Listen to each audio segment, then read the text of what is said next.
Bismillah wa alhamdulillah wa salawat wa salam ala rasulillah wa alihi wa sahbihi wa min wala.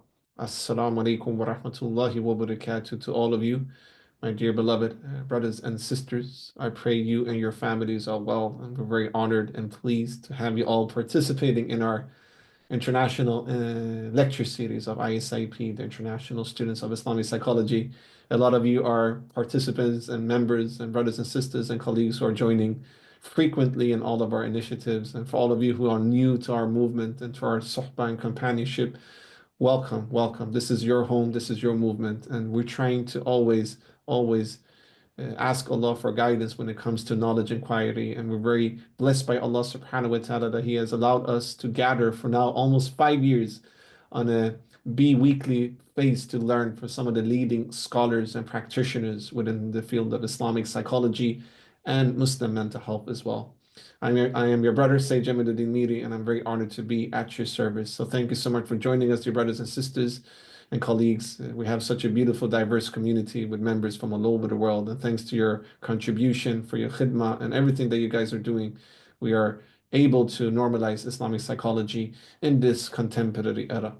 I want to thank my dear colleagues, dear sister Dania Saeed, the International Secretary of ISIP, dear sister Nadira, the project manager of ISIP's International Lecture Series, dear sister Fatima, one of the co-founders of ISIP, sister Madiha, who is the designer and head of our design team of ISIP, and brother Ghazi, who is here as one of our admins of this session today. I want to thank you and all of our colleagues for all of the khidmah, and without you guys, we will never be able to achieve our projects and specifically this international lecture series. Bismillah ar-Rahman ar-Rahim. My beloved brothers and sisters, welcome once more. I hope you guys will benefit from our lecture today. Today's lecture will be focusing on Islamic practices and psychotherapy, insights from the cognitive science of religion, together with Ustad Mohammadamin Saraei, inshallah, from America. And we're very honored to, Bismillah ar-Rahman ar-Rahim, to invite Ustad Mohammadamin, and we're looking forward to learn from his vast amount of knowledge, experience, and expertise in the topic, theme, and in the field. So today's agenda, as usual, my beloved brothers and sisters, we will start by reciting Surah Al-Fatiha, and then we will go through some guidelines, and then we will introduce our Ustad, and after that, we will have some Q&As as well. So essentially, as part of our Zoom etiquettes, if you guys can have your cameras on, my beloved colleagues, dear brothers and sisters, and esteemed members and participants, that will be great as a way to connect if possible. You can use the gallery view and you can see how many brothers and sisters you have from all over the world, which is quite exciting. No recording or screenshots are allowed, dear brothers and sisters. After the session, give us about 2-3 days and the lecture will be uploaded to ISIP's YouTube channel. Keep muted at all times. The Q&As, we will refer your questions to Ustad Mohammadamin through the Zoom chat, inshallah. So whatever questions you guys have or reflections, feel free to use the Zoom chat by all means, by all times during the whole session. Also, my dear colleague, Sister Nadir and Brother Qazi will share some great resources in the Zoom chat throughout the session. For instance, the link to our YouTube channels, our WhatsApp groups for resource sharing, etc. Rename yourself if possible, just so that we can see what a beautiful community and ummah that we represent in this sessions. And yes, if you need live transcriptions, dear brothers and sisters, feel free to press the more button and request for that in the Zoom application, and we will give you access to that as well, inshallah. I also want to, before I go through our mission statement, just say that Ramadan is next week, inshallah. So we ask Allah subhanahu wa ta'ala to allow us to witness another Ramadan. And already now we ask Allah to accept all of your siyam and qiyam and good deeds, inshallah, during Ramadan. During Ramadan, we will have a special Ramadan focus within ISIP. So we're going to do a lot of lectures with different themes related to the holy month of Ramadan and the psychology of it. So please check all of our social media handles on Instagram, Facebook. Please check or join our newsletter and also join our WhatsApp groups, and you will be updated about what we will do during Ramadan. We're also planning to do a Ramadan fundraising as a way to take ISIP as an organization and movement to the next level. We've been doing voluntary work for 5 years and we've never done any fundraising. So this is the first time we're doing it. And if you guys really appreciate what we're doing and you're benefiting from all the resources that we're trying to disseminate and make accessible for the ummah internationally, then we will love your support when it comes to our fundraising as well. So this information will be shared And throughout the years, honestly, we have done over 400 lectures in over 10 different languages. We have done over 80, 90 different task forces. We have done so many projects for many different communities. So in order for us to take the next step, we need to build more resources and build an executive team as well. So all of your support will be highly appreciated as a way to break the stigma of speaking about mental health in the Muslim communities, and also to normalize Islamic psychology and bring it to the next level, thanks to your contribution, dear brothers and sisters. And of course, this movement will never be achievable without all the dedication and all the time and efforts that so many of our members and all of our brothers and sisters and colleagues have put forward throughout these years. So this is their movement, this is your movement, dear brothers and sisters, and this is from Allah subhanahu wa ta'ala. So we appreciate all of your time and your efforts, dear brothers and sisters. And if you guys really benefit from this, and guys want to help us, please join our movement. We need more project managers, we need more admins, we need more leaders, we need more organizers. Feel free to reach out to us as well, inshallah. All right. Thank you for listening. So a little bit about us, dear brothers and sisters, and specifically for all of you who are new to us, most welcome. Our movement, ISIP, the International Students of Islamic Psychology, is an inclusive space designed to connect people with diverse backgrounds interested in the field of Islamic psychology and Muslim mental health. Our aim is to disseminate knowledge, share resources, and discuss best practices in a free and accessible manner. So we really want everybody, no matter which social economical background you have, dear beloved brothers and sisters, to benefit from the sacred knowledge. Of course, 99% of our things are free. There are some programs and courses that we're taking minimal fees, and some retreats we're going to develop. But it's really important for us that everybody can benefit, no matter where you live and no matter which economical background you have. We also want to be a platform to enable further development of people's personal and professional interests, studies, and applications and understandings of Islamic psychology within their communities and countries of origin. And why we speak about this is because we have over 30 local and regional chapters all over the world. And why we have local and regional chapters, dear brothers and sisters, is because we want to fill the gaps in your local communities as well. And not to only disseminate knowledge in, let's say, English, but also in other languages like Arabic or French or Spanish or Bahasa Malay or Bahasa Indonesian or Urdu or Farsi or Turkish or Bosnian or Malayalam, etc. So it's really important for us to have that grassroots perspective, and that's why we have established our local chapters and many task forces. So if you guys are interested to join our movement, you can become a member by going through our website at www.isip.foundation. Membership is free, and you can get access to our digital library, for instance, for over 1,000 resources related to Islamic psychology and Muslim mental health. You can join our Islamic psychology WhatsApp groups for discussion and resource sharing. My colleagues, Sister Nadira and Brother Ghazi and Sister Dania will share these resources in the Zoom chat. And also our YouTube channel. There is over 400 lectures there for you guys with some of the leading scholars in the field and practitioners as well. Feel free to subscribe and share it so that we can break the algorithm of YouTube, so that instead of YouTube promoting things that are not sacred, we can promote Islamic psychology by breaking the algorithms of YouTube, inshallah. And then we need you to subscribe and share it. And also, if you have Instagram or other social media handles, feel free to join and follow us, and also subscribe and share to all of your networks and colleagues, inshallah. And as I mentioned, if you guys want to support us, besides joining our groups, we need more project managers. If we don't have any local chapter in your country, feel free to reach out to us. We will share our email. We're happy to support you in establishing our chapters or whatever project you want to do. We are your movement. This is your family. And we always say that we're a family first and foremost. And last but not least, these are our QR codes. You can join through using that, but we will share the links as well. And please support our Ramadan fundraising. We need all of your support to be able to take the movement to the next level and make resources even more accessible locally and globally, inshallah. Without any further ado, let's now focus on who we should focus on today, which is Ustad Mohammadamin Saraei. And thank you so much once more for listening, brothers and sisters. Ustad Mohammadamin is a certified clinical psychologist and a published PhD researcher at the University of Connecticut in the United States of America. His research focuses on the cognitive science of religion, aiming to experimentally explore Islamic practices and their clinical applications through a multidisciplinary approach that integrates anthropology, psychology, and neuroscience. This is a very our traditional scholars, Ustad Mohammadamin, they were polymaths. So, mashallah, you're doing it in a polymath approach, deriving into Yep. knowledge and truth in different sciences. That's really inspiring. Ustad Mohammadamin also utilizes diverse methodologies, including brain imaging and wearable physiological measurement devices, to examine how rituals, particularly Islamic practices, shape human life, health, and well-being. So we're very excited about this lecture And without any further ado, dear brothers and sisters and esteemed colleagues, I will stop sharing my screen and I will allow you now to take over, Ustad Mohammadamin. We're looking forward to learn from you and welcome to our movement. The floor is yours. Bismillah. Thank you. بسم الله الرحمن الرحيم رب اشرح لي صدري ويسر لي أمري واحلل عقدة من لساني يفقهوا قولي. Assalamu alaikum, everyone.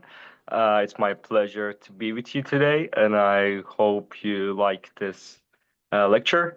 And hopefully, I can answer all your questions at the end. If you have any burning questions that you need to ask in middle of my talk, please feel free to interrupt me. So one moment, let me share my screen.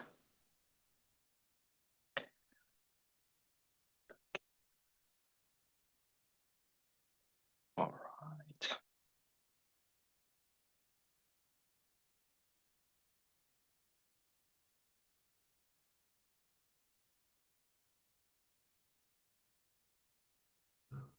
Ustad Mohammadamin, beloved brother, we don't see your screen right now. Yeah, one moment. No. Now I Okay. think. MashaAllah, Is it good? MashaAllah. Barakallahu feekum, barakallahu feekum. Sure. Thank you. All right. All right. Awesome. All right. So let's jump into our discussion. Bismillah ar-Rahman ar-Rahim. Thank you so much, Brother Miri, for your introduction. As Brother Miri said, I'm a PhD in University of Connecticut, and I'm a certified clinical psychologist, and I'm a member of International Association for Cognitive Science of Religion.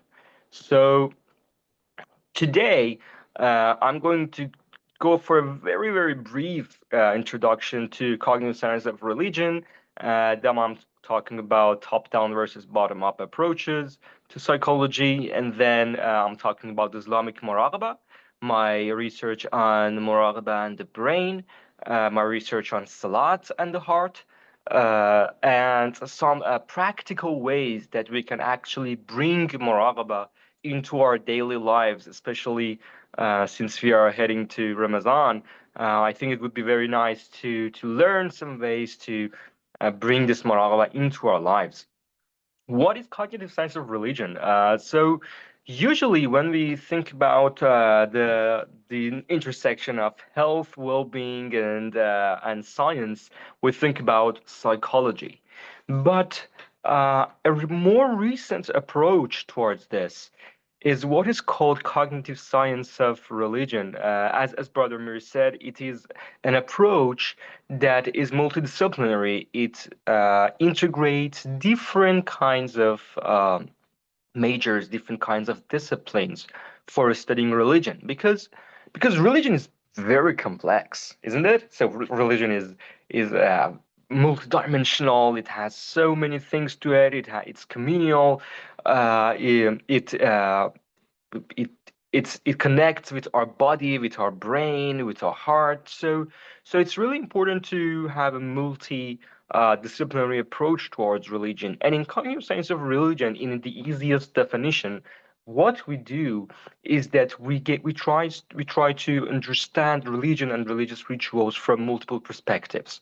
So we use anthropology, we use neuroscience, we use philosophy, and for sure, we use psychology. So, to begin, let's talk about two main approaches that usually we can have as psychologists and people interested in Islamic psychology. One is a top-down, and the other one is a bottom-up approach. What's the difference here? So, a top-down approach is when let's say we want to learn Islamic psychology, we want to have Islamic psychology. What we usually do, what most of the scientists do, is that they take a top-down approach, which basically means they start with a theory. So you're seeing some of the pictures of famous theories out there about Islamic psychology. So this is what Islamic psychologists love, and this is something that is for sure very, very important. That we should start by saying what is actually Islamic psychology? Why do we need Islamic psychology? What is Islamic psychology? What are some important concepts in Islam like qalb, ruh, like or aql. So how can we integrate all these into integrated psychology and then call it Islamic psychology?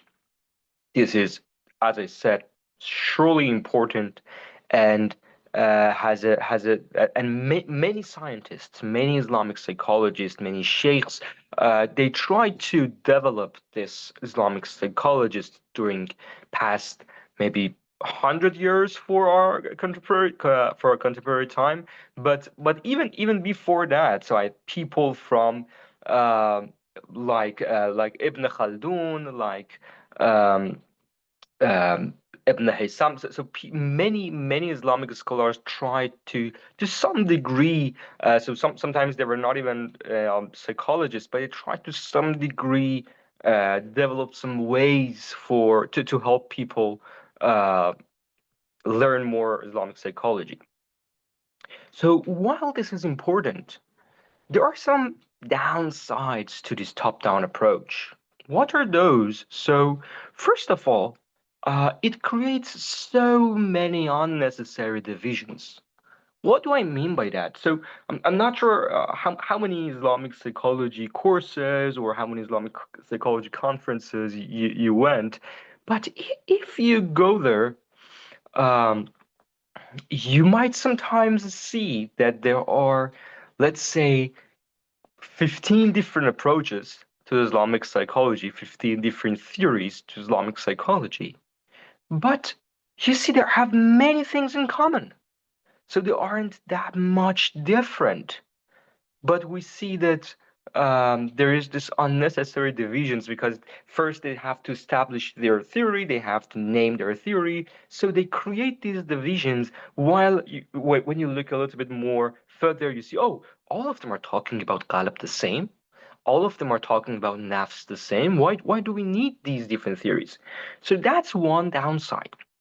The other downside is that this focus of top-down approach makes people to think first and for most of their time on theory rather than practice.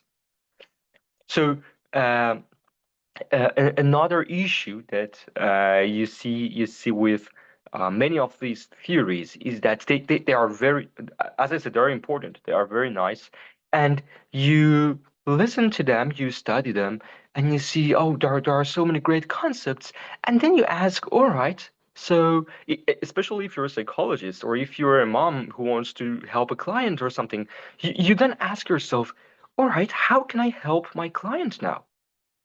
And when you go to the practice, then you see there is not that much diversity there, and most of the practices are the same, or sometimes practices are not developed that much.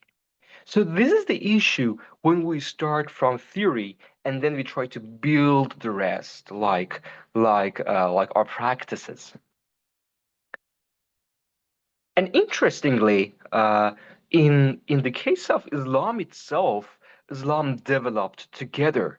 So some some very core theories like Tawhid start at the beginning, but then practices have started to emerge. So it wasn't like a one-way street that first theory and first intellectualizing everyone and talking about all complex fiqh and complex um, philosophical things about Islam and then going through practices. So, what is a bottom-up approach? And bottom-up approach starts by asking what practices I can use to help people in Islamic psychology.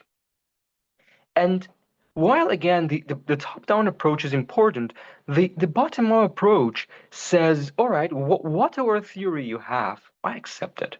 Whatever whatever way you define Islamic psychology, we're on the same page. Let's be friends, all right? And now, what are the practices that I can actually give to clients that I can use myself to transform my life? And actually, this is not something that I'm making up. People in Islamic psychology world realized this issue too. So one of the most recent books from Islamic Psychology Association is this book that you're seeing. is the clinical applications of Islamic psychology. So they try to, in this book, they try to take the bottom-up approach and they try to focus a little bit more on practices that can help people rather than just theory. So this is basically our discussion today. Today, we want to have a bottom-up approach, and we want to talk about some of the practices that can help people and some of my research in that. So there's a very, very famous example about this, and that is mindfulness meditation. You all heard about mindfulness meditation, and if you're in Europe and United States, you whatever news platform or whatever research platform you open, there's always something about mindfulness meditation, and they are trying to implement it in many psychotherapy approaches like ACT, CBT, DBT, positive psychology, um, the whole spectrum of mindfulness-based therapies, and this picture is just when I searched meditation in therapy. And again, you can see there are so many books and works on this.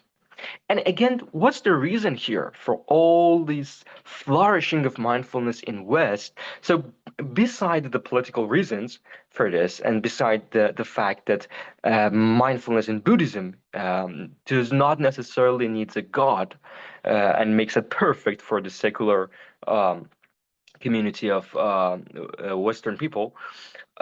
Besides these, one reason for successful of this meditation is that um, focusing on meditation is a bottom-up approach. So they are telling people you do not need the theory. The practice, the meditation, will help you in any way. And unfortunately, this is unfortunately for us as Muslims, we are seeing that this success of meditation made some growth between the number of Buddhists in West United States and North America, and so some very important scholars out there, like Robert Wright, he wrote a book called Why Buddhism is True, although he does not believe in God or anything, but he wrote a book Why Buddhism is True, and it becomes a bestseller. So you see how they used their practice to make Buddhism kind of famous. Why we should not do the same for our practices, which uh, we believe are God created and have lots of importance for our society, for our well-being, for our health. So this is what is the main topic of our discussion today. What I want to discuss today is that how we should use and focus on the Islamic practices we have. Sometimes Islamic psychologists they do Islamic psychologists they do different they create their own practices, which is nice, which is absolutely necessary and good, but we have some practices that God uh, taught us through Prophet sallallahu like the salat, and it's very important for us to learn these practices and how they can benefit us. Some scholars in cognitive science of religion, some scholars call these uh, Islamic technologies or religious technologies. They say these practices like salat, like zikr, these are like technologies because these are very complex and very close to our culture or our brain or cognition, and they can help us much more effectively than like clients made or therapist made techniques. Okay, to begin with, one of these technologies, one of the ways that people can benefit from Islamic practices is muraqabah. So muraqabah is basically the Islamic mindfulness, right? So we have a word for it. We, if you want to search for Islamic meditation, don't search Islamic meditation. Search muraqabah. And we have this concept to some degree in even Quran ayahs. So we have the concept of zikr, which is some kind of muraqabah, some kind of meditation. We have Allah bi zikrullah tatma'innul qulub. So the zikr, this has a contemplation and remembrance of God, has the same structure and same effect. Sometimes in Quran we have it as tafakkur, and thinking about and contemplating and the creation. Sometimes we have it as khalwa. Sometimes we have it as sukoon. So, so these are the terms that Muslims use and used through the history of their literature to help people achieve that state of mindfulness, that state of presence. But they didn't use any like meditation word.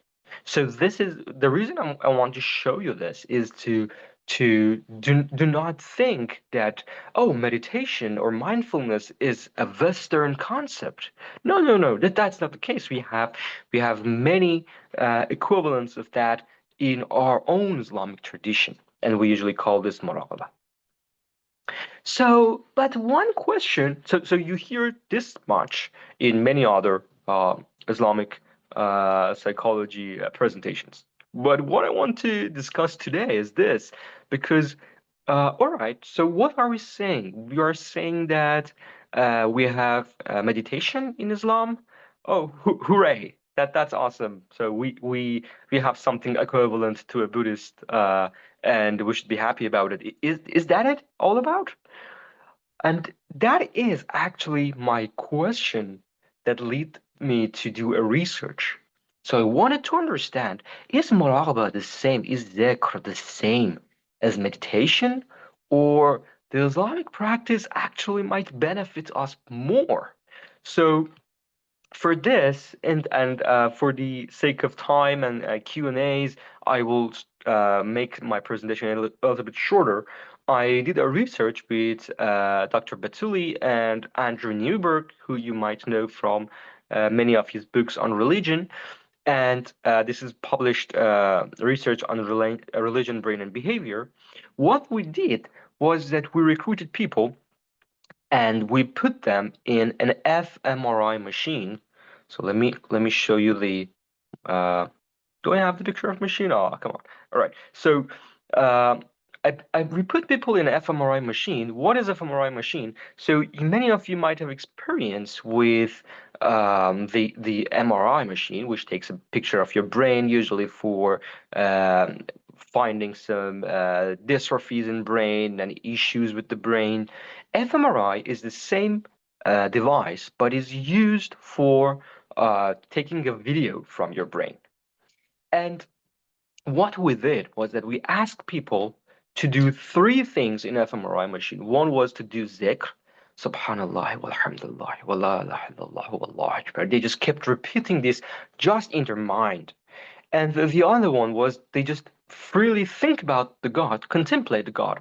And the last one was to do a meditation. And we tried to see what are the effects on brain. So at the result of this study, you're seeing the pictures of the brain networks, the 22 brain networks that we um, captured during this practice. But so I want to give you the easy discussion of this, the easy results. So what we found, and this is very interesting. So what we found was these. So were these. So first of all, there are many similarities between brain activated areas in zikr, meditation, and contemplating God, which makes sense. Yeah. So all of these are contemplative practices, and zikr is basically just remembering God, and so it's basically the same as contemplation. But these are not the same. One interesting thing was that we see the activation of brain areas like anterior cingulate cortex or caudate and frontal lobes in zikr, which means that zikr will help you to increase your well-being and emotional regulation. So a quick parenthesis. So remember that the brain is a muscle. Like you go to a gym and you train your muscles, you train your brain. When you use those parts that are related to emotional regulation and well-being and so on. When you use them more, you are training your brain to get more of those qualities. So doing zikr, it increases the activation in anterior cingulate cortex and caudate and frontal lobes, which means that it makes your brain, trains your brain to help you achieve more well-being, to make you feel better and have more emotional regulation. Also, an interesting thing is that what we saw was that when people just contemplate God themselves, they start visualizing different things because the back of their head, the occipital area of their head, it shows more activation. So what all this means, what all these brain networks and so on means. First of all, it means that the standardized zikr, the things we have uh, in Islam, we were told to do, like the Subhanallah, Alhamdulillah, Allah, Allah, Allah, Allahu Akbar. These standardized zikrs have more effect than just contemplating God yourself. So if you're just if you are doing the standard zikr rather than contemplating God on your own, we saw in our results that your frontal lobe activity increases. So zikr makes you focus more. Because of that, zikr is more effective. Another thing we saw was that in the again frontal activation of the brain, an interesting thing is that frontal part of the brain activates more than meditation, which again shows that zikr and meditation are not completely the same. And the reason here is that uh, at least it seems that if zikr is not inherently better than meditation, at least it seems that zikr works better for Muslims. So to finish this part, so we can use zikr in our own lives or in the lives of our clients.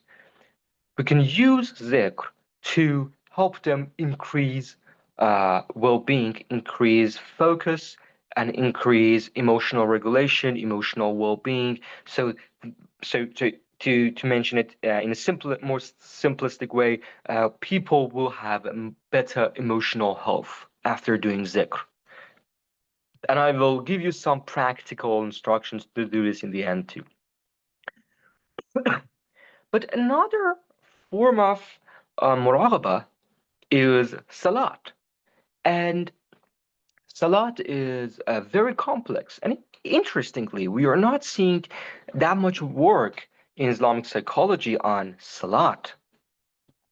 And salat is very hard to measure in brain imaging devices. So there are only two studies that were able to do brain imaging on salat. One was people tried to use EEG caps, which you're seeing in the middle, and the other one was Andrew Newberg himself, who tried to do uh, brain imaging of only two Muslims, which is very not a lot.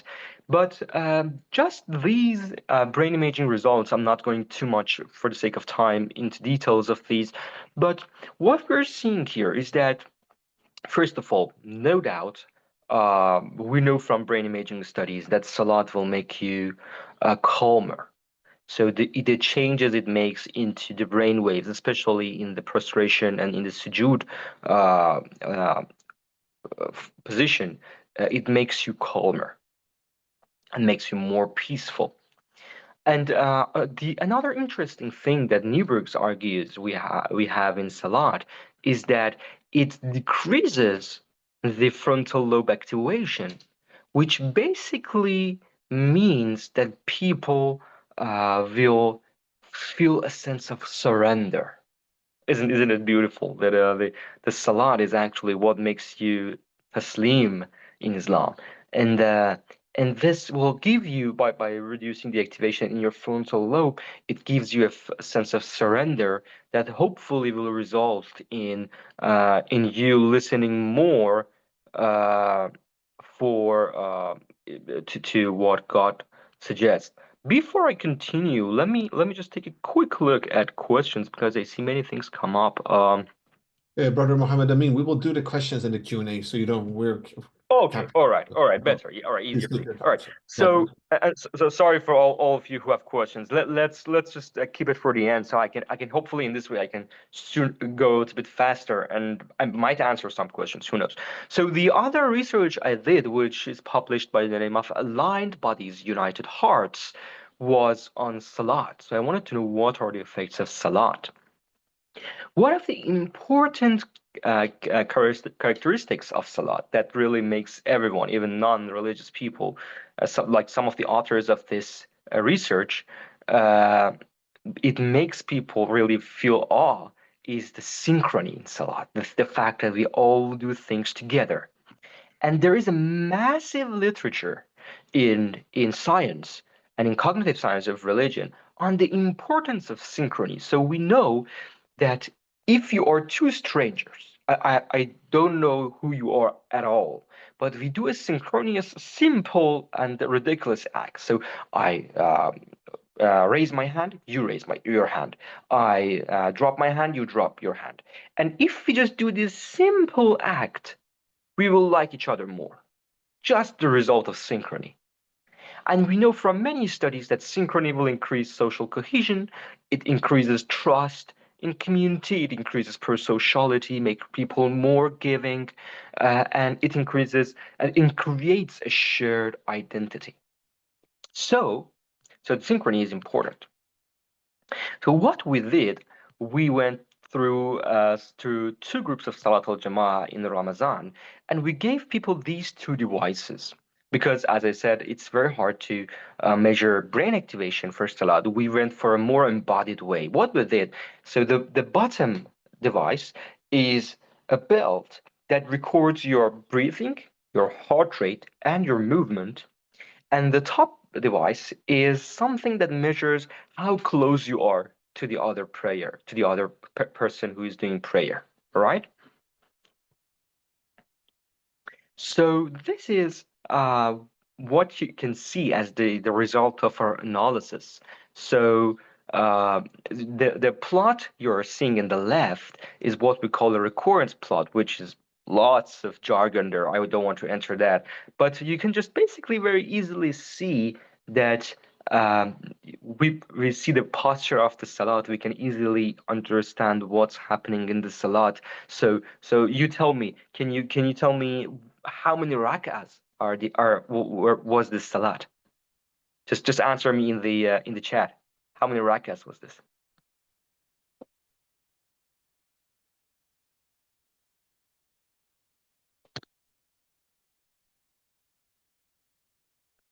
Four. All right. Three. Okay, now yeah, three. Now we are getting the correct answers. Okay. Nice.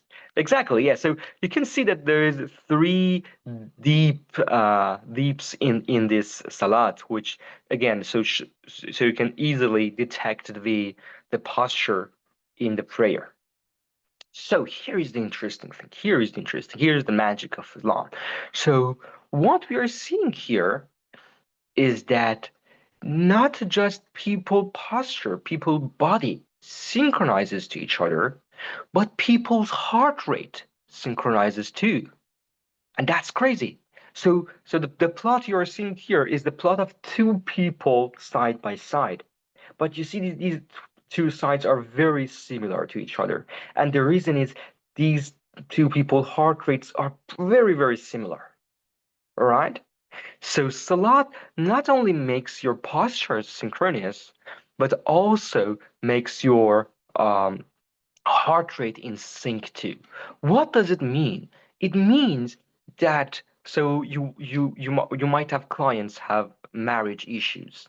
They have lots of fights. You might have clients have family issues. How you want to address these? So God gave you a way. God gave you the Salat al-Jama'ah. And the way you can do it is you can ask your clients, you can ask people who you want to make better relationship to do Salat al-Jama'ah together. And what we're seeing here is that Salat al-Jama'ah not only makes your body synchronize, but your heart rate synchronize, which makes you closer to each other. It creates the brotherhood. It creates the good family. It creates the ummah. All right. Another interesting thing is that not we only get synchronized to each other, we all synchronize to the imam of the prayer. Oh my God. Allahu Akbar. So you can see that we all get synchronized to the imam by 2 seconds lag. So it seems that all this synchrony is driven through imam, is driven by imam. And it shows the importance of the imam of prayer, and it shows how it's important. And another fascinating outcome we had was that so we have all these hadiths, and we know the importance of uh, standing in the first line of prayer is very important.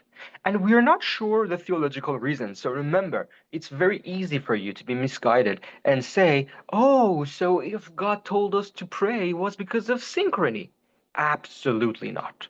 We have no idea why Allah gave us these prayers. There might be 100 more uh, benefits and reasons that God gives us this. Okay, so do not jump into such a conclusion. But we are just trying to speculate, and we are just trying to see some of the reasons that might help people. These practices might help people to change their lives. And I saw one of the I just by accident saw one of the listeners said why Imam there was a lag, why Imam first changed, because so it seems that Imam is driving the synchrony. But so here in this slide, what you're seeing, the easiest way possible, if I want to explain it, I'm not going into technical details here, is that if you are in the frontal lines, if you are in closer to Imam, it means that you become um, more in synchrony. So your synchrony increases if you're closer to the Imam, which again shows the importance of Imam and importance of being closer, being in the front lines. Another interesting analysis we did is a social network analysis. So here is a plot with some details. I'm again in the sake of decreasing the time and make it easier to understand. So here, from left to right, you are seeing that the lines and the size of the circles increases. And what it basically means, it means that people, so it shows people before Salat al-Jama'ah and after Salat al-Jama'ah. And it shows that people actually get closer to each other. So it's not just we ask a questioner. And last is the heart rate variability. So heart rate variability is basically an indicator of health, better immune system, and less anxiety and stress. So if you have higher heart rate variability, it's a very good sign. So athletes have higher heart rate variability, or we call it HRV for simplicity. So if you have higher HRV, you're better fitted, you are healthier, and you're less anxious. And here is our plot from like 1 or 2 hours before the Salat al-Jama'ah to 1 hour, around 1 hours after the Salat al-Jama'ah. And you can see the two lines, the two blue lines in the middle, these mark the beginning and end of the Salat. And what you're seeing here is that a clear, beautiful increase when the Salat begins. So it seems that Salat increases people HRV. And here it's from one person, and here is from all our participants, which you can clearly again see that there is an increase from PS to PE, which means that prayer started, prayer end. So Salat increases our well-being, increases our health, and makes us calmer. Although there's a funny sketch here. So you see that after the prayer, in both pictures, you see the after the prayer, the HRV decreases suddenly. And sorry about it. And here might be a lesson for you because we're approaching Ramadan and this study was in Ramadan. So this decrease is because after the Salat, people were anxious and they want to hurry into the meal room, into the dining room. So because they fast, they wanted to go and open their fast as soon as possible, they become a little bit anxious. So it's a good thing to remember that to take some time, some moment after your prayer, rather than just walking away to the prayer room. And and finally, we see that when we ask people why they do Salat al-Jama'ah, community again and closeness was very important.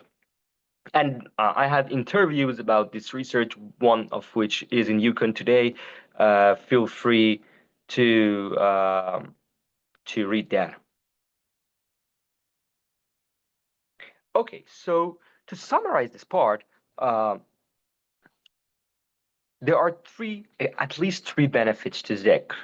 Zikr, remember, is a contemplative practice. It increases your self-control by increasing your frontal lobe activation, and it increases your well-being and your emotional regulation. And Salat can help you with decreasing anxiety and depression, and it can help you for solving the loneliness issue. So it can help people get connected to the community, and it can be used for couple therapy and family therapy. So we know muraqabah is effective. And let me see how much time do I have. Brother Miri, how much I spoke? So, my beloved brother, we still have, I mean, we all enjoy your lecture, mashallah, may Allah preserve you. We still have, I mean, 10 minutes, 15 minutes, let's say Okay, 15 good, good, minutes. good. Yeah, that's enough. Thank you. Good. 50 minutes is All right. okay? All right. Yeah, yeah, yeah, yeah, yeah. Yeah, yeah, Okay, it's fine. It's fine. go ahead, brother. Go ahead. Thank you, brother.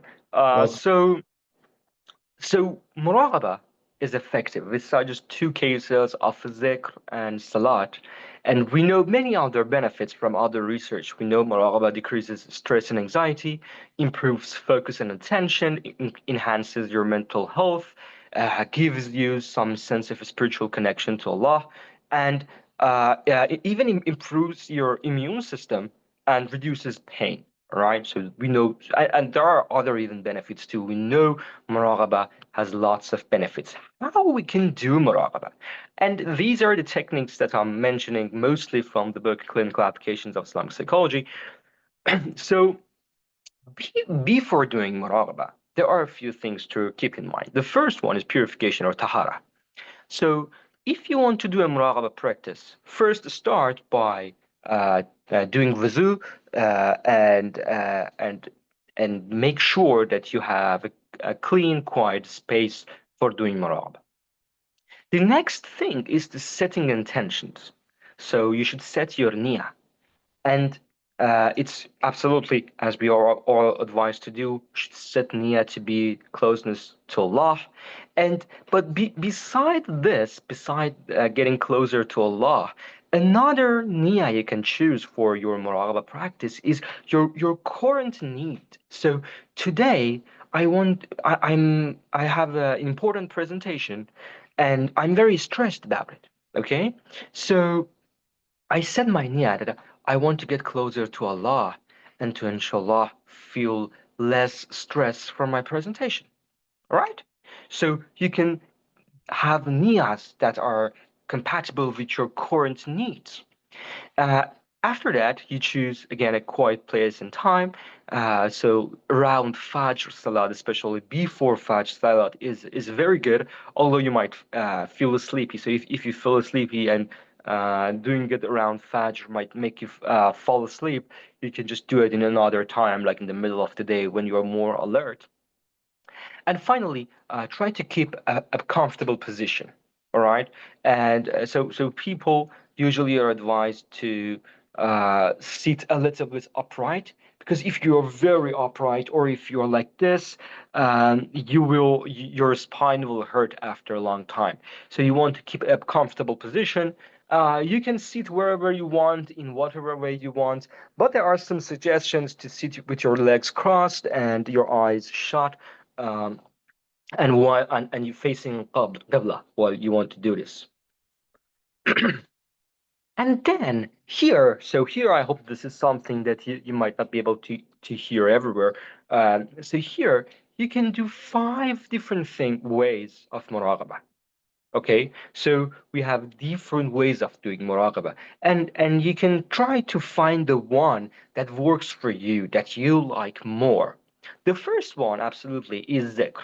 So you choose a zikr, a phrase like La ilaha illallah or Ya Arhamar Rahimin, and you repeat it. And you can repeat it whether by saying that or just mentally. That both works, all right? So one is repeating a zikr. The other one is reciting Quran verses. You might recite them from memory, you might recite them from Quran itself, or you might recite them with a reciter. And you do not need to finish a chapter, you do not need to finish a page. You can just recite one verse, but recite it wholeheartedly and repeat it wholeheartedly and with contemplation, right? With contemplation. Uh, so this is the second way you can use to do muraqabah. The other one is shukr. So you can start expressing your gratitude to Allah. So Alhamdulillah for this, Alhamdulillah for that, Alhamdulillah for this. And you can just again do it just mentally. So you can close your eyes and try to remember all the important ni'mah that Allah gave us. The other one is mushahada. So mushahada basically means observation.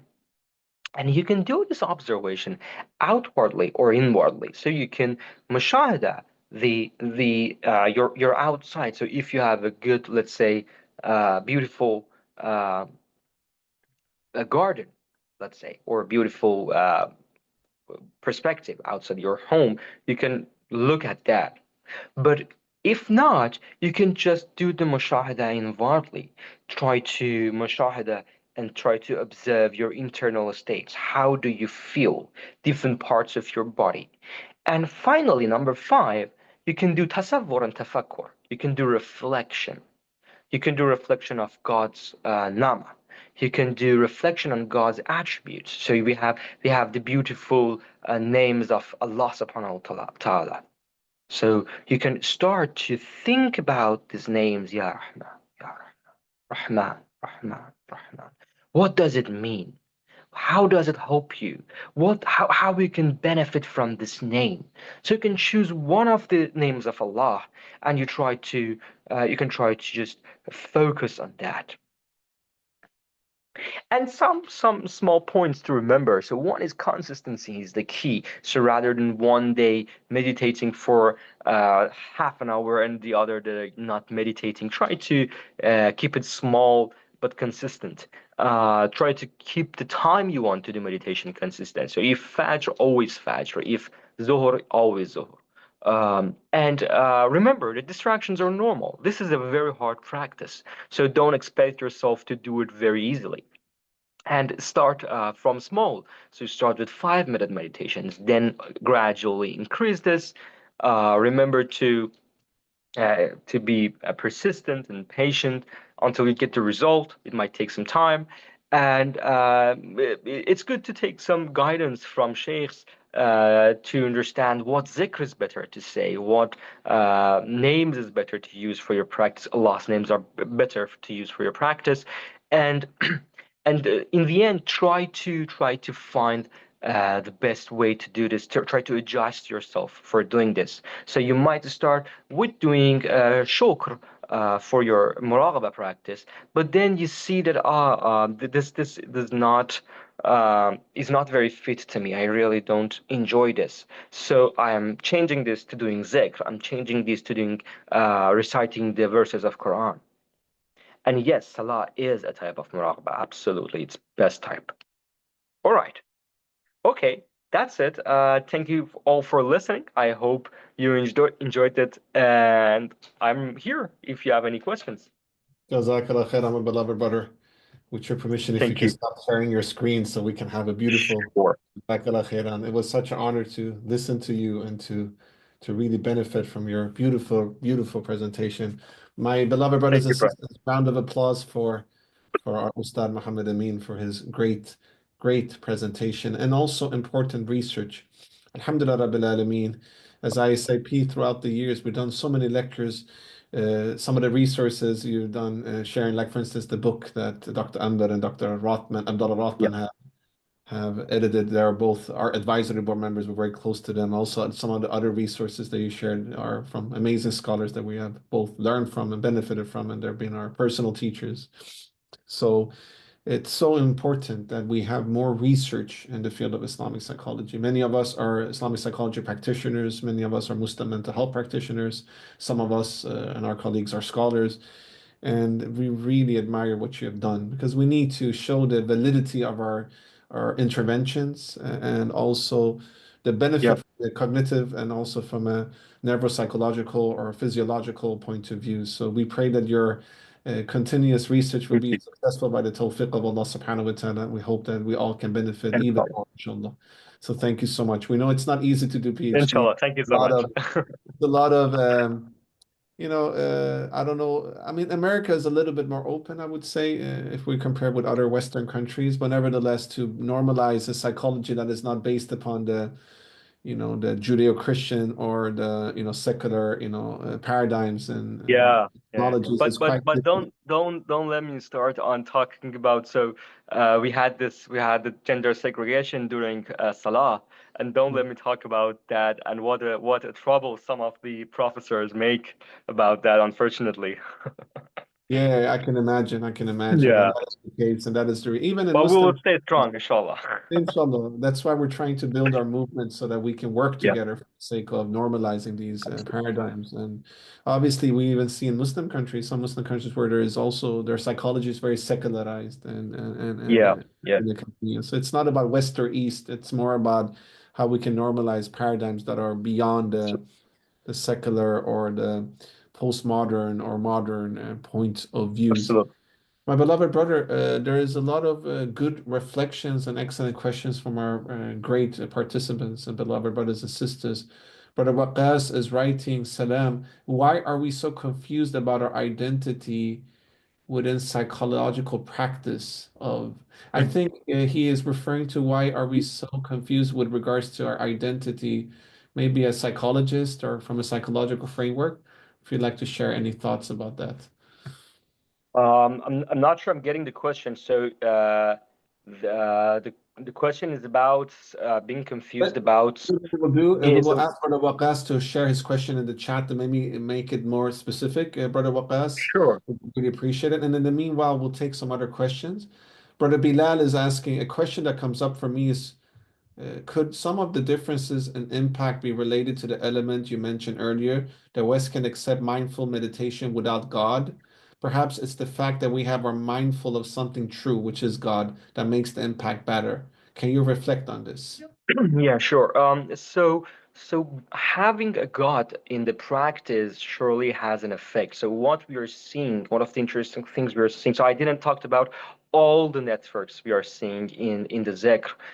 So for example, one of the things we are seeing is the activation of supramarginal parts of the brain, which basically means that believing in God and having the God in the practice makes the practice a relational practice.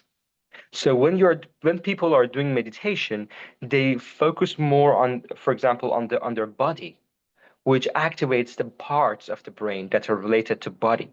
But when people are focusing in Zikr, when they are doing this type of practice, because they are focusing on God, it activates the parts of the brain that are relational. It seems that they are creating a relation with God.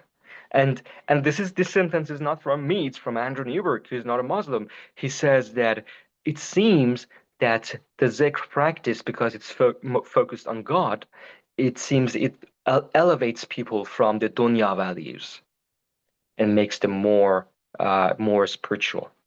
So absolutely believing in the God and having the God in there affects it. Yeah, sure.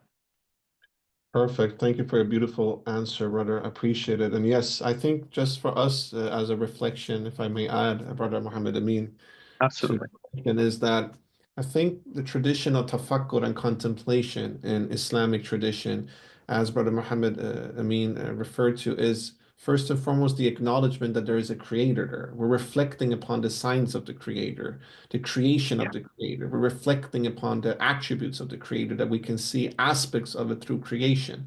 And it's also not to come to a transcendental level where you go beyond Tawheed. It's about understanding Yeah. Tawheed. But the Yeah. what the Buddhist approach, or I could say the non-Tawhidi approach in meditation, is to come to something higher, which is still not beyond the nafs, because it's still Mm. nafsani, because you believe that something is not greater than the nafs, because there's nothing else than the nafs, the self, right? We believe Yeah. that there is something higher than the nafs, and that's why we're doing this tafakkur, which is tawheed, which is Yeah. connecting to Allah subhanahu wa ta'ala. So we never want to bring somebody into a subconsciousness or a deep consciousness that doesn't that disconnects you from Allah, that you become confused or almost Yeah. disassociate. While in some mindfulness practices, and I wouldn't say that the Buddhist mindful practices are like this, to be quite honest, this is more new Mhm. age spirituality where you use like Mhm. drugs, Mhm. and you can use even Yeah. psychoactive substances. It's almost like you want to just annihilate yourself and Yeah. just lose conscience. We don't want to lose conscience. We want to be mindful of our connection with Sure. Allah subhanahu wa ta'ala as part Sure. of our conscience. So that is the quite different, the tafakkur and tadabbur Yeah. compared to maybe That's more beautiful. Eastern.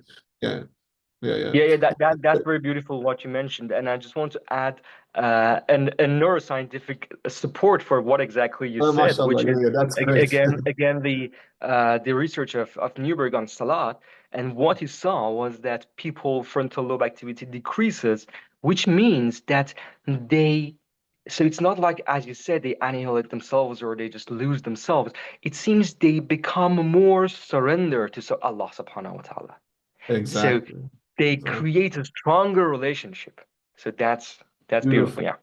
You know what is so lovely, Brother Muhammad Amin, is that you're Uh-huh. giving us the neuropsychological research that is affirming the practices that we're doing in Yeah. Islamic Yeah. thought. And that's why we really recommend ISIP, as ISIP, the International Students of Islamic Psychology. We have established a research center we want you to join, and many Oh, of our awesome. colleagues here. It's called the Al-Balkhi Institute, named after Al-Balkhi, Abu Zayd Ah, Al-Balkhi. beautiful, beautiful. So essentially, our thought is to work interdisciplinary, that we combine researchers that are into the field of, let's say, cognitive sciences with, let's say, Islamic psychology practitioners. So we Yeah. invite you, Ustad, and also all of our brothers and sisters here today that are mental professionals or Inshallah. scholars or PhD students or master students to join the Al-Balkhi Institute.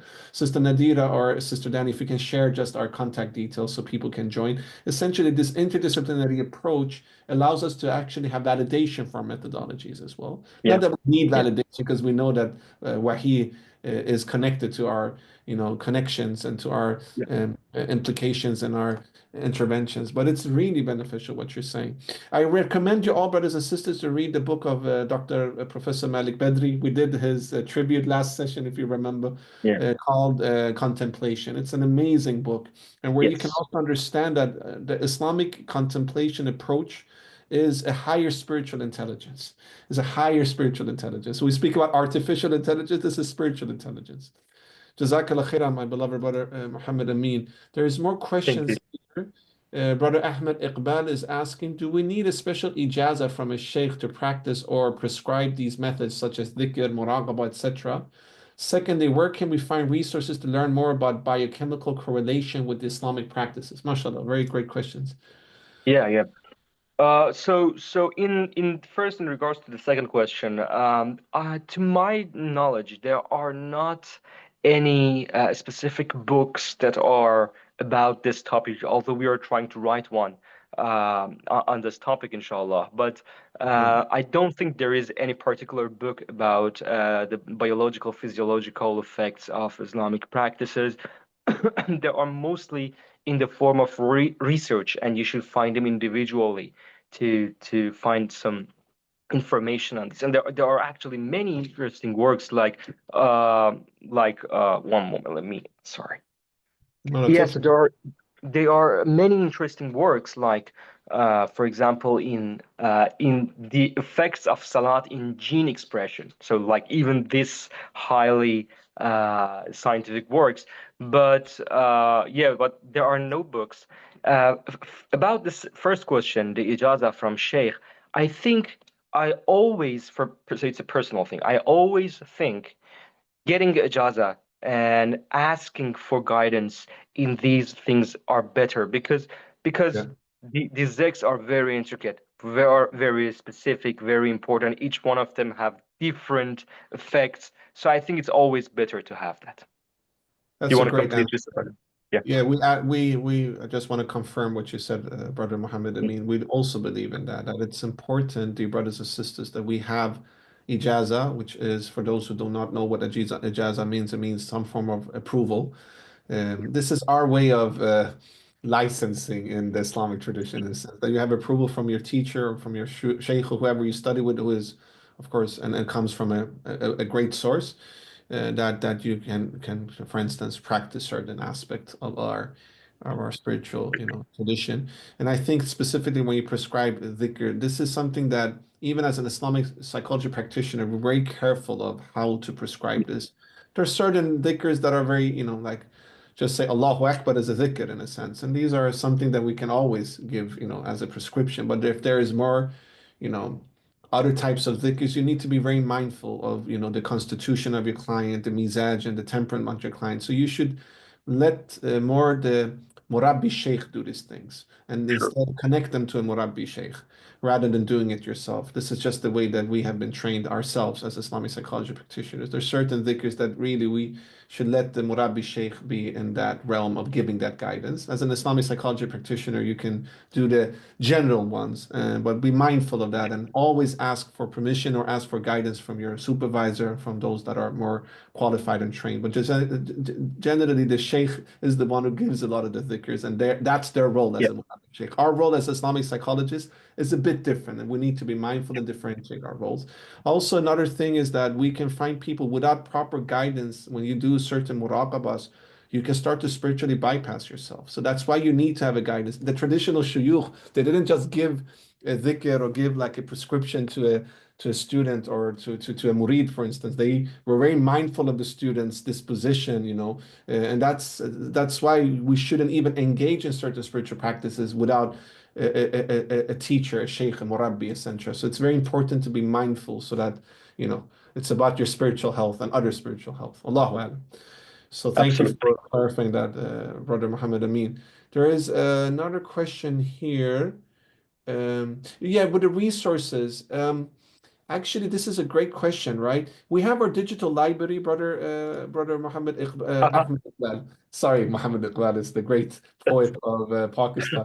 Brother Ahmed Iqbal, we have our digital library in ISIP. So, Sister Nadir or Brother Qazi, if you guys can share, we have a lot of articles there. So maybe you can find something that can be of benefit for you. Great. Sister Fatima Aftab is writing, where can we read your research on Islamic psychology on Salat and Dhikr? Yeah, so if you just I think if you just search uh, my name and the year of published article, or the name of the articles in any, even if you Google the name of the articles, I think you can find them. So for the zikr, the name is uh, so if you just Google zikr, meditation and thinking about God and fMRI study, you can find it. Or you can just search Saraei Newberg 2023, I guess. What And we will for do, the brother, salat, if you share the links to us, everybody who registered for the lecture today, we will share with your absolutely, permission. Could we absolutely, yeah, share yeah. your PDF? Would you be able to share your Yeah, PowerPoint yeah, yeah, presentation? absolutely. Okay. I'll send both papers. All Yeah, right. So what we will do is that Ustad Muhammad Amin has graciously and very, mashallah, thank you for your generosity, allowed to sure. share his PowerPoint presentation. To all of you who registered for the lecture today, our beloved brothers and sisters and excellent colleagues, we will share both links to his articles and also his PPT, his PowerPoint presentation. So Yeah, just sure. register yourself, Sister Nadira or Brother Qazi, if you guys can just share the link to the registration. If you haven't registered, please register and you will receive all these resources, inshallah. Jazakallah Inshallah. khairan, Brother Muhammad Amin. Sister Sure. Fusa is writing, kindly explain further how we can focus and observe on nature. What do we think while seeing nature? As also said in Yeah. Quran, قُلْ سِيرُوا فِي الْأَرْضِ. Yeah. Yeah. Yeah. So so there is space. So there are different ways of doing this. The thing is that psychologists like Nazila Askandrova, people are still trying to formulate how exactly you can do these practices, all right? But one easy approach is to look at any part of the nature you want to look, and you try to just contemplate and you just try to think about how amazing this is and how God created this amazing creation. So you are not just trying to so in there is here is one significant difference from let's say a Buddhist or a secular meditation, because in the meditation the way it's done is that you are looking at the even if you're looking at the nature, you're looking at that, but you're trying to be detached. So you're trying to not to think about it. You're trying to just observe it, right? So that's the usual way that it's done in normal secular and Buddhist meditations. But in the Islamic practice, one thing we want to do is to remember the creation of God and remember the God Almighty power for creating such a massive, such a beautiful, such a complex nature. So that's the way you do it. You just try to really think about how God created this, how amazing this is that God created this, and just let the flow of thought continue. When the flow of thought continues, then you might think about other parts of the creation. You might think about how powerful is God, how gracious is God that created this, and one thought will lead to other, and this can help you do the muraqabah. Brother Mu, do you want to go on this too? Jazakallah Do you want to khairan, complete this? Jazakallah khairan, Sure. my beloved brother. So essentially, I think you guys can check. By the way, Ustad Muhammad Amin explained in a very excellent way. We have a lecture with Dr. Samir Mahmood on our YouTube channel about contemplation in nature. It's an amazing lecture. I really recommend you guys to check that lecture, dear brothers and sisters. Sister Nadira and Brother Ghazi, if you guys can share our YouTube channel, you can find it on our YouTube channel. I don't know if we can try to find the lecture and share it in the Zoom. Maybe Sister Dania or some of our colleagues, if you guys can try to find the lecture.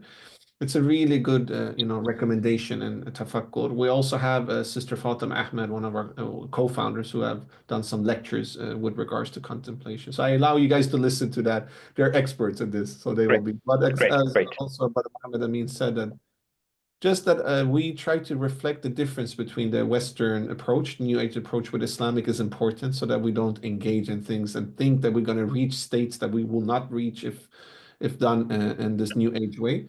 Rather, I think Ibn al-Qayyim speaks about tadabbur and tafakkur from a four-stage point of view, where it's about starting to reflect and then you engage in deeper pondering and then you try to connect that knowledge to things that you have experienced in your life as a way to come to higher spiritual and cognitive state. So it's kind of like doing a reflection and then do a contemplation and then try to connect it to your lived experience as a way to understand something from your own lived experience. Inshallah, I will try to share Ibn al-Qayyim's approach. It's a beautiful approach where he has like 4 or 5 stages on how you can do contemplation and tafakkur. And it's Beautiful. ultimately to reflect upon the creation and the signs of Allah, of course, from Wahi, but also from the creation surrounding us. But then to do like a pondering is to, from the contemplation, try to understand the deeper meanings and see if you can find any wisdom and hikmah. And then try to also internalize that by also connecting it to your own lived experience as a way to understand things. So it's a very interesting approach that Ibn al-Qayyim rahimullah recommends, and inshallah we will share it with you all.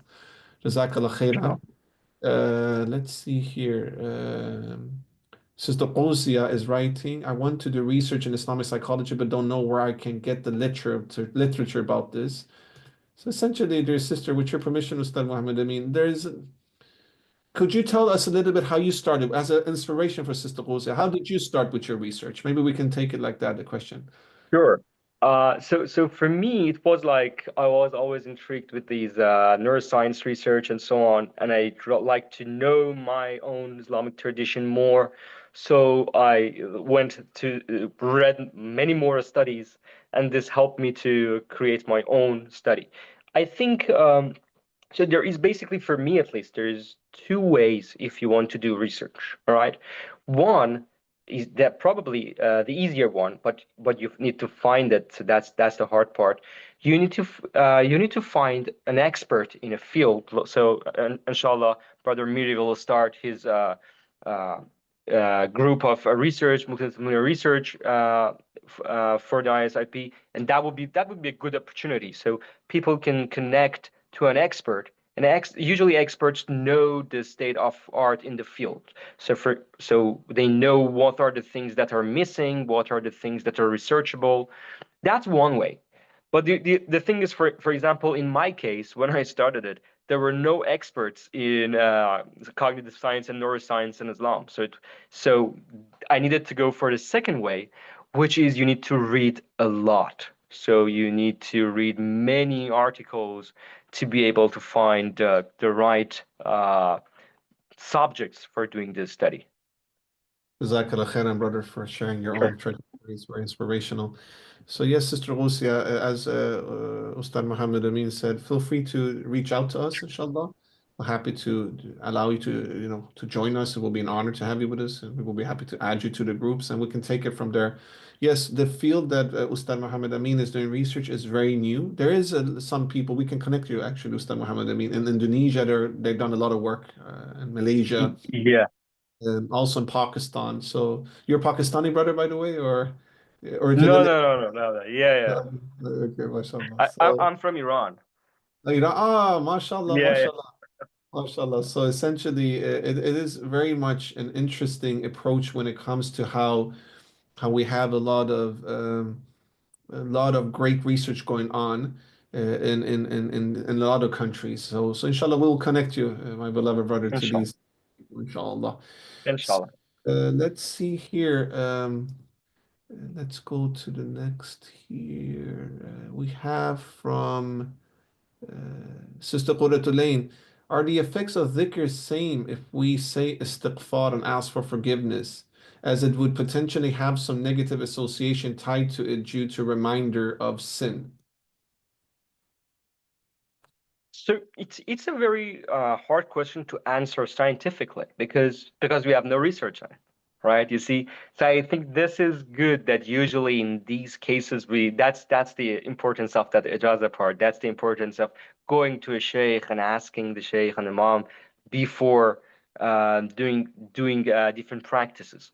But I don't believe that there is a negative effect of doing, let's say, istighfar because of the negative associations. Because even in non-Islamic traditions and religions where they have something similar to istighfar, that you ask for forgiveness, we know for sure from many psychological studies that istighfar and forgiveness, asking for forgiveness, has lots of positive benefits. Right. I'm not sure if they are exactly the same from the brain imaging perspective to the few of the zikr practices we saw, but we know they have many positive effects. So I think you don't need to be worried about that this istighfar and its relation to the negative associations might have any negative problem, especially that from the Wahi perspective, we were advised, especially in the Shaban, we were advised to do istighfar and so on. So I think for sure it has some positive effects. Alhamdulillah. Barakallahu fikum. My beloved brother, great response. Thank you. Let's hear. We still have time. Sister Nadia, Noor Nadia is asking, how can Islamic cognitive sciences inform the development of culturally and religiously sensitive mental health interventions for Muslim patients? Yeah, yeah, that's a very good question. That's a very good question. Um, so actually, this is where these research become important. In the case of the Zikr research you just saw, so these were Muslim participants, and what we saw was that for Muslim participants, a Zikr works better than meditation. All right. Another interesting thing we saw, and I didn't include in this presentation for the sake of time, was that so there are very deep differences from the culture on the way you do meditation and muraqabah, right? So what do I mean by that? So usually in the case of meditation, for example, the one we used for our research, when people do meditation, the a network in the brain, which is called default mode network activation, decreases, right? Mm. That's something that most of the research analyzed. But in our case, because these people were Muslims and they raised culturally different, so there are some differences between the instructions from Muslim sheikhs on how you should do muraqabah and meditation to the secular and Buddhist versions of meditation. I don't want to go deep into what are the differences, right? But the thing is, because of this cultural difference, when Muslims did the same meditation, their default mode network activation increased. So I just want to show you what I want to say, how a cultural difference will make you do the same practice differently from a brain imaging perspective. So absolutely, these kind of research, they can inform us about how our cultural differences can affect the practices we do and their mental health implications.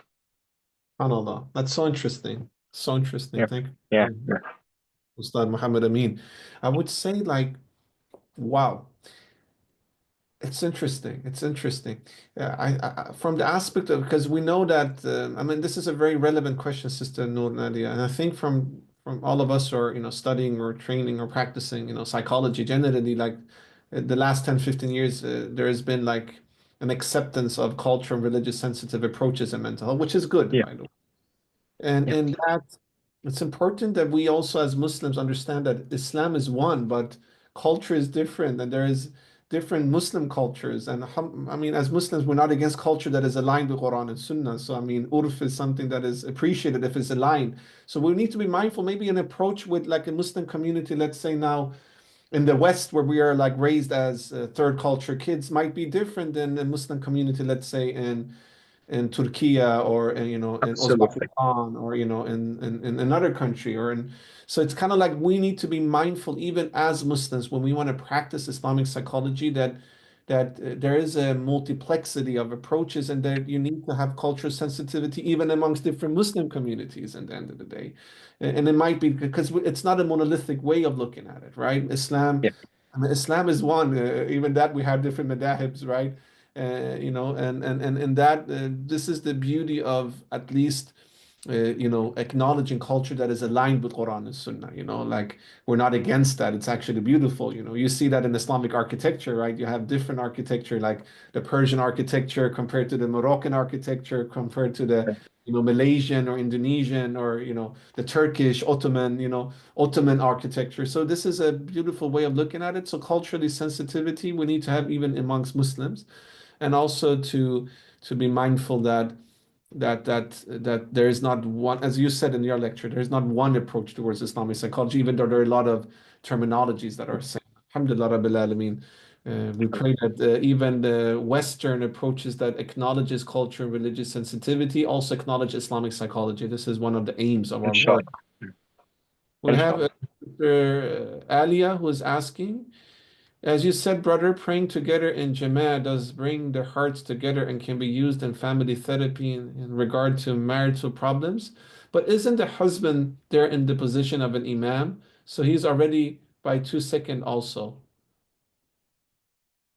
I didn't got the 2 second part of the question, but to the so it's the thing is in the context of a family, all right, or a marriage, just the husband and their wife, if they do the prayer together.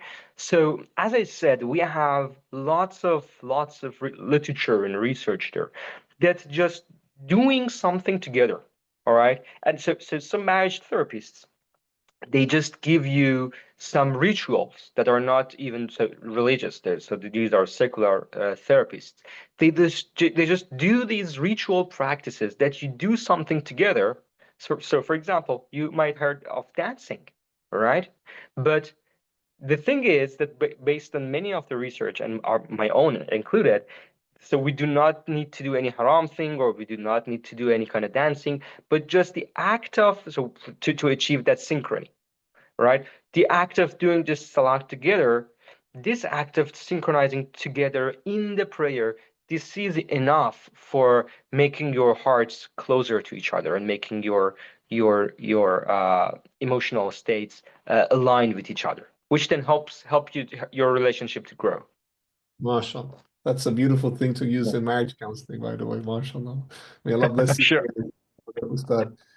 Sister sure. Annie, Thank you. are there general dhikr which does not need any ijazah? Yes, of course there are general dhikrs that you can use which doesn't need ijazah, but there is certain muraqabahs and certain dhikrs that you need to really get that approval. But there are all the sunnah dhikr, of course you can do it and you can share it. Yeah, It's for the whole humanity. This is more like just be mindful, I would say. Just be yeah, mindful. It's always good to get ijazah and everything. This is a way to safeguard our religion in the end of the day. Like you need to have ijazah where like you need to have certification if you want to be a counselor, for instance. Then that's the same thing in certain aspect, but doesn't mean that you cannot do dhikr, general dhikr, or even share that. And the general, you can find them in Husnul Muslim and many other resources, inshallah. So yes, of course, the sunnah dhikrs are for everyone, and the du'as, of course.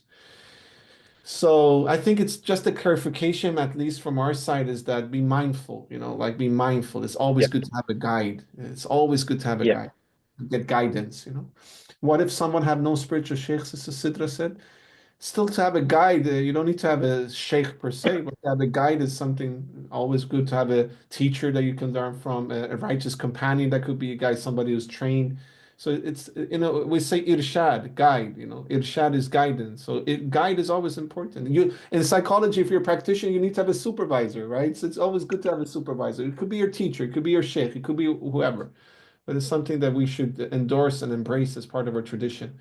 It's not just to go on YouTube and listen to a lecture and then you can just apply it. That's not the way. We can get inspiration, but then we need to have thorough study and guidance as well. If Tikhar is writing, do we have something like DSM in Islamic psychology? Not yet, not yet, but inshallah soon, inshallah. This is something Inshallah, a lot of inshallah. scholars and practitioners are speaking. Have you found anything, Ustad Mohammadamin? We haven't found, at least. I don't know if you found a DSM in Uh, Islamic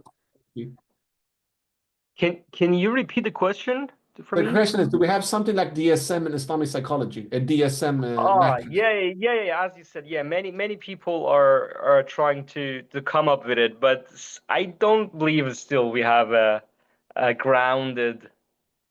I know they're trying to label different. Yeah, there are I know Dr. Muhammad, one of the great scholars in the Arab world, also Dr. Yeah, Human Shavarzi, yeah, and yeah.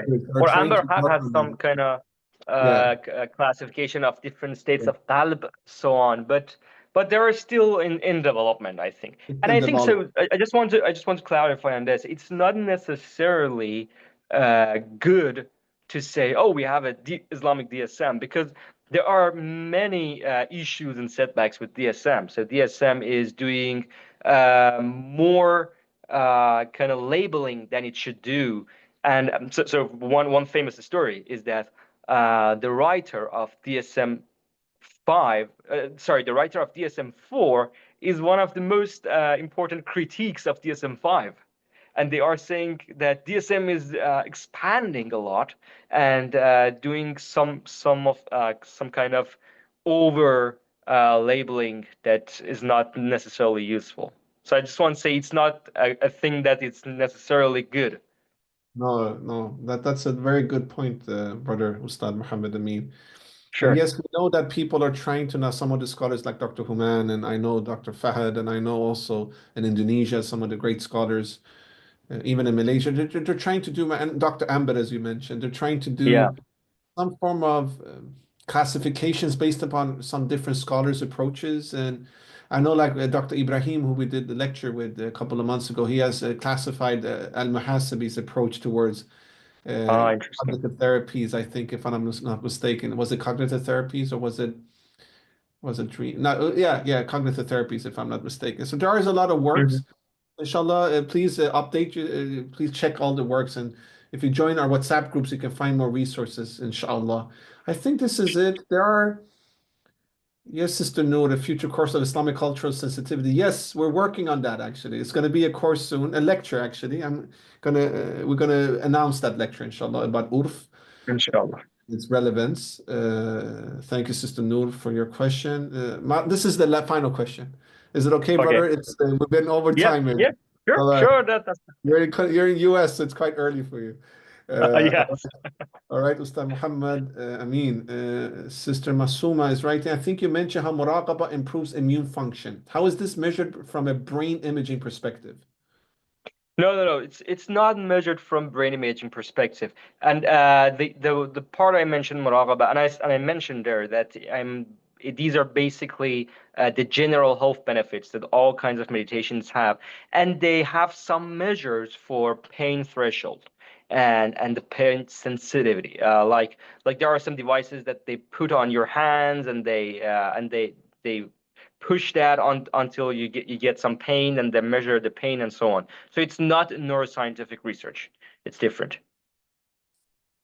Jazakallah khairan, my beloved Sure. brother, Ustad Muhammad Amin. It was such an honor to have you with us. Rounds Thank of you. applause to our beloved Ustad who gave out of Thank his you. precious time and it's been so generous to join us. I know it's very early for you, so we really appreciate benefiting from your knowledge, from your research, and from your studies and from the excellent work you've done. We ask Allah subhanahu wa ta'ala to shower his barakah upon you and to grant you Inshallah. Thank you. normalize Thank you. Islam. And I want to thank you so much. And I want to thank all the people who listened to us today, and especially you, brother Miri, and the ISIP community. It's really a ni'mah, and it's really awesome to have a community like this between Islamic psychologists. So inshallah, God will give you a barakah in your work. That's what's very good. Barakallahu fikum, my beloved brother. Thank We're you. very honored to have such humble scholars and Thank uh, you. teachers like yourself, and we hope that we will collaborate. This is your movement, this is your family, so welcome to our movement. We're very Thank you so much. delighted. Actually, Ustad Muhammad Amin reached out to us, and we were very excited to do this lecture with you. And inshallah, we will work and we will disseminate your knowledge to all Inshallah. of our participants, all of our members, all of our colleagues, and all of our brothers and sisters. Inshallah. Brothers Inshallah. and sisters, for all of your excellent questions and reflections. We always learn by all of your insights and questions and reflections. And mashallah, you're all, dear brothers and sisters, sources of wisdom and knowledge. And we pray that this was fruitful for you guys as well, inshallah. I want to thank once more my beloved colleagues, Sister Nadira, Sister Dania, Brother Ghazi, Sister Medea, Sister Fatima, and all other amazing brothers and sisters within our movement for all of their contributions and dedication to serve and do khidmah. This is Ramadan is next week, so we want to already, pray that we will pray that we all will witness Ramadan, inshallah, in good health and good state of health. And may Allah subhanahu wa ta'ala already now uh, accept, inshallah, grant us another Ramadan. We should never be taken for granted if we will live in tomorrow or not, inshallah. So already now we hope Ramadan will be sweet for all of you, and may Allah accept your siyam and your qiyam and good deeds during Ramadan and afterwards as well. So we're very excited to offer you guys a very interesting Ramadan program from ISIP. We will do a lot of lectures, and we have a Ramadan buddy program that our Futu Academy and Tarbiyah group are doing. So stay tuned on our social media, Instagram, Facebook, our WhatsApp groups, our newsletter, our website. And we will do next lectures next Sunday with Sister Mehwish, who is one of the members of ISIP. She's doing about a green Ramadan, how to look at Ramadan from an ecological point of view, which is a very interesting topic. We're going to do a couple of lectures with Imam Matthew from Canada with regards to the psychological benefits of the holy month of Ramadan. And we're also going to do lectures with Brother Lukman from Russia with regards to Said Nursi, one of the great Turkish scholars of our traditions, approach towards Ramadan and his views of Ramadan and psychology, which is very interesting. So stay tuned, dear brothers and sisters. Please forgive me for any shortcoming if I said anything wrong or did anything wrong as your brother and as your host. All the mistakes are solid in mine, and if anything good came from us, ISIP, it's all from Allah subhanahu wa ta'ala. All the mistakes are solid in mine. Thank you so much for joining us, dear brothers and sisters. Thank you all for honoring us and supporting us. And if you guys need anything, we're always at your service as a family. And we learn so much from all of your work and contribution, brothers and sisters. We wish you all a great continuation of the day. Do you want to end by making the dua, my beloved brother, Ustad Muhammad Amin? No, no, no, please, please, please. Please, You, please, you go please. ahead. Oh, you're Go the ahead. lecturer. No, You're the no, no, lecturer. you're my big brother. I will You can never do it in do that. English as Please go. well. You can do it in English. Go ahead, brother, please, with your permission. Please honor us. So Allah,